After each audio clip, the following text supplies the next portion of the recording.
చిరంజీవి జీవితంలో ఈ రోజు మర్చిపోలేని రోజు. ఈ రోజుకు చిరు వివాహం జరిగి సరిగ్గా 37 ఏళ్లు.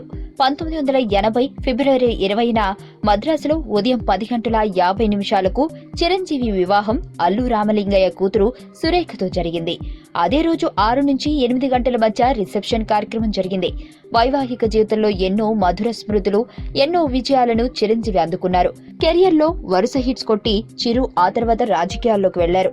మంత్రిగా పనిచేసి దాదాపు 10 ఏళ్ల విరామం తర్వాత ఇటీవల ఖైదీ నెంబర్ 150 సినిమాతో రీ ఎంట్రీ ఇచ్చిన సంగతి తెలిసిందే. తన స్టామినాని ఈ సినిమాతో నిరూపించుకున్నాడు. అంతేకాదు, ఇటీవల మీలో ఎవరు కోటీశ్వరుడు కార్యక్రమంతో బుల్లితెరపై కూడా సందడి చేస్తున్నారు. కెరియర్లో, జీవితంలో ఎన్నో ఘనతలు సాధించిన మన మెగాస్టార్ పెళ్లి పత్రిక ప్రస్తుతం సోషల్ మీడియాలో విస్తృతంగా ప్రచారమవుతుంది. ఈ సందర్భాన్ని పురస్కరించుకుని అభిమానులు, సన్నిహితులు చిరంజీవి దంపతులకు శుభాకాంక్షలు అందజేస్తున్నారు.